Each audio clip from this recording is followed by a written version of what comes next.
In Yeah. Hong Kong, they you have to do a QR code, right? And they monitor you when you're in isolation. Is that right? Yeah, they do take it very, very seriously.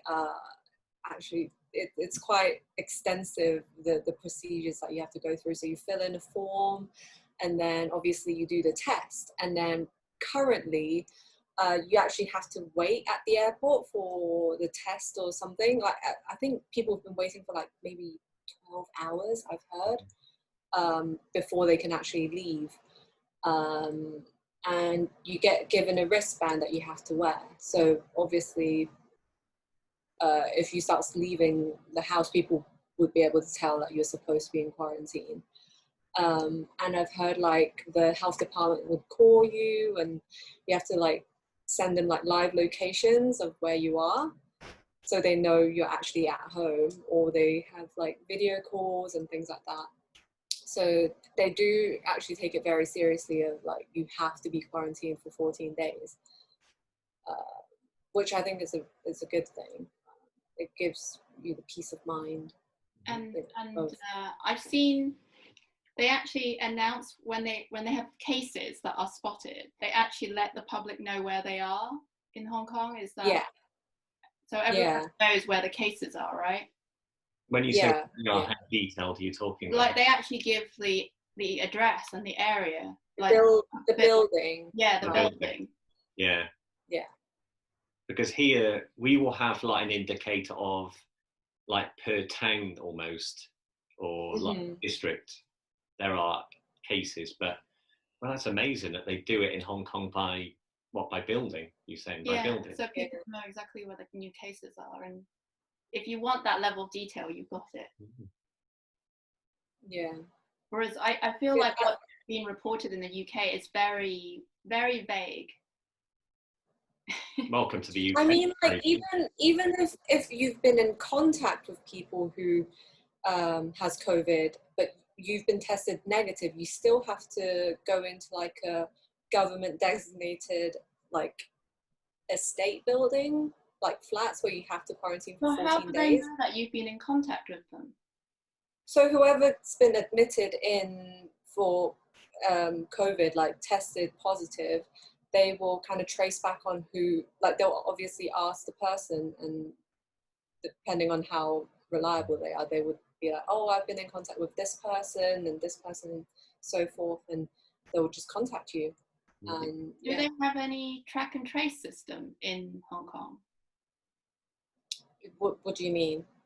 So like a government. So in our government, they've been trying to introduce a track and trace app, so that basically if you go into a restaurant, you have to tell them your name, your details, and if anyone is positive in that place during that night and you were considered in close contact with them, then you would be notified, and then you would have to self-isolate. So they're trying to do, there's an element of manual track and trace, but then they're trying to introduce an app so that it becomes a bit more automated, I guess. Is there an element of a track and trace system in Hong Kong? I think we have it at hotels. So we have a lot of staycations happening right now. So whenever you check into a hotel, you have that. But in general, not really.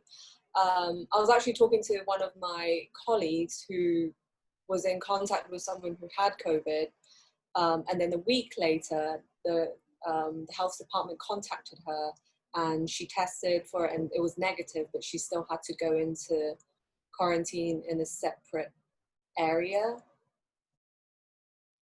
I guess so. Even though she was negative, I guess that just goes to show they're just very, very cautious, right? They maybe the accuracy of the test is not 100%. Yeah. So, but that was down to the I mean, am I stuck? Because obviously, because even if it's been 7 days and you've been tested negative, you could still develop it at some point. You never know. I mean, it's still such a new thing. So maybe at that point you're negative, but maybe after another 7 days you start developing it. Just better be safe than sorry, I think is our sort of And tactic. I know in Asia they have more, how do I say it, alternative remedies, as opposed to just like hoping for a vaccine to be developed. What kind of, things have been bounced around? And we're not doing any of this. It's just, No. For general discussion. Bleach or not bleach, obviously. I mean, I'm trying to think. Not really. I mean, there's some like foods maybe, but that's more like, I would say like maybe some like housewives would be, passing information like, oh, certain foods contain certain nutrient or something that would help prevent you contacting COVID, but that's not tested either. So you just kind of take it with a grain of salt. People take things seriously in Hong Kong. Like, is it like, or is it I like? I don't think it's everyone. I feel like it's more. It's not it's not reported on the news. It's more like, oh, I heard my friend said this works, or And just so, kind of. are people that are they doing those things? Are they taking certain foods and?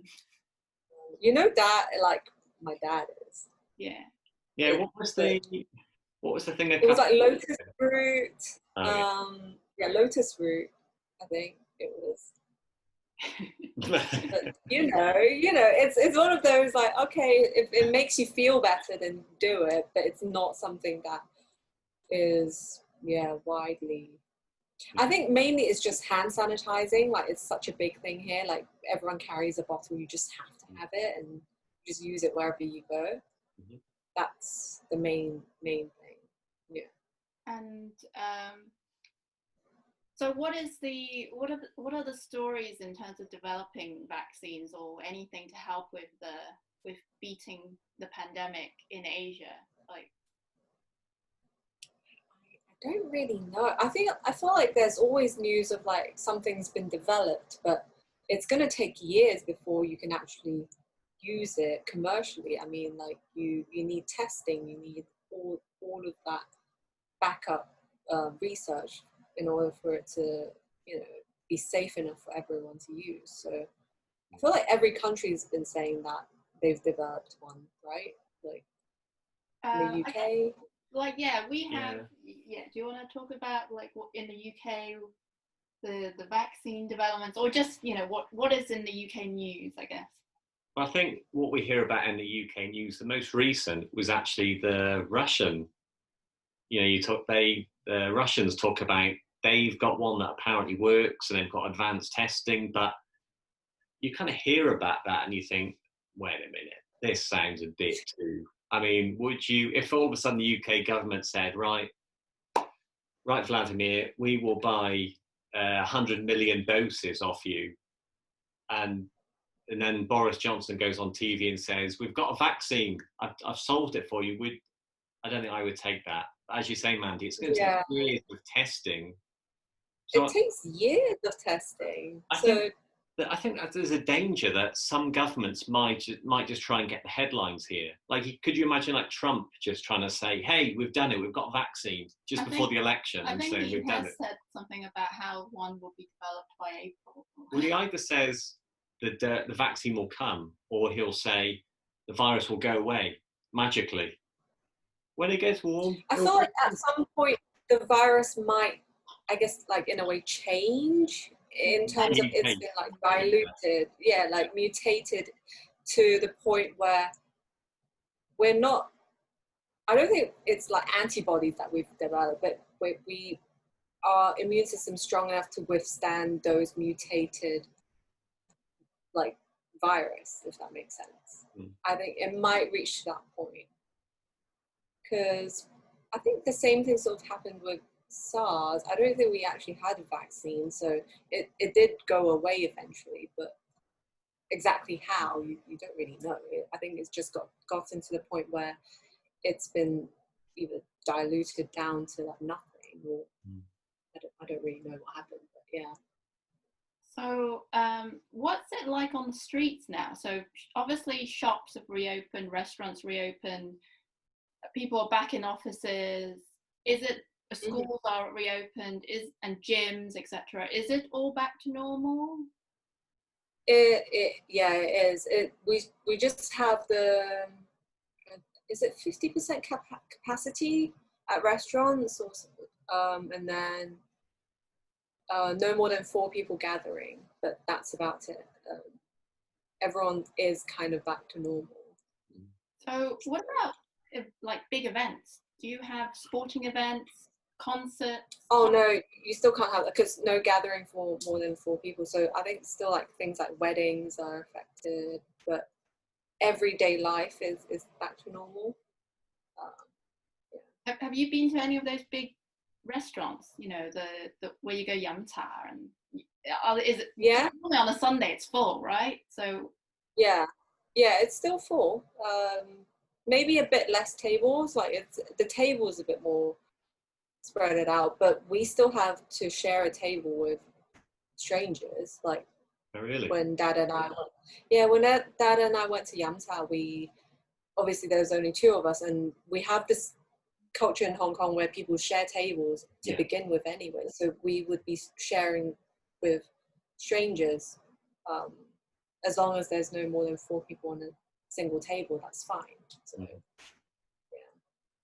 Okay. And what about the UK? How do you think things are back to normal, and on what you've seen outside and on the news? And I don't know. I think in some ways, a lot of people believe things are back to normal, and now so infections are currently rising again in the UK. We're at like on 4,000 something cases per day.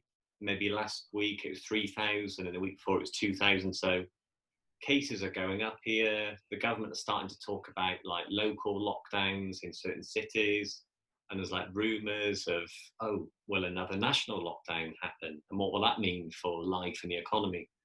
But there's kind of like, and I was talking about demonstrations, people against the government measures, and there was one yesterday in London, and it's because of, I guess, there are national lockdowns happening, and all this talk of maybe a national lockdown. It's almost like people behaved, I think, pretty well in the original lockdown. And then once the cases dropped and they opened places up, the government encouraged people to go out again and spend money, get the economy going. It's almost like maybe some people, find it hard to believe it's coming back, and it's going to be that difficulty to get people behaving, I suppose, the word, and to follow the rules again. Because I think a lot of people do believe things have gone back to normal, like traffic on the road and people walking past your window even. And I don't know, like during the lockdown, I think, as I say, people did behave, and the roads are really quiet, and you notice like nature blooming, like all sorts. But I don't know. Do you think? Well, we've got the rule of 6 now. So now in England, that came in like a couple of weeks ago. No, it started last week. Oh, it's last week. Yeah. Basically, you can only have gatherings of 6 people, right? No more than 6 people, and that's inside or outside. So that's a new restriction that's been imposed for a week now. And also, when schools reopened, beginning of this month, they've now said that in secondary schools, if children are out in the corridors, they need to wear face masks. So that was something originally they weren't sure whether they should impose children to wear face masks, but they've said for secondary schools in places like corridors and stuff like that, then they should be wearing face masks. But that was changed like a week before the schools went back, wasn't it? Yeah. So they are imposing things still. So it's not completely back to normal, but they're encouraging businesses, people to go back into the offices, and obviously gyms have reopened. They have weddings of 30 people.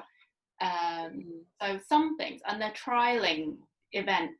So I think like the football season has started again, and I've heard locally they're going to try and have, is it 10% of the original capacity? So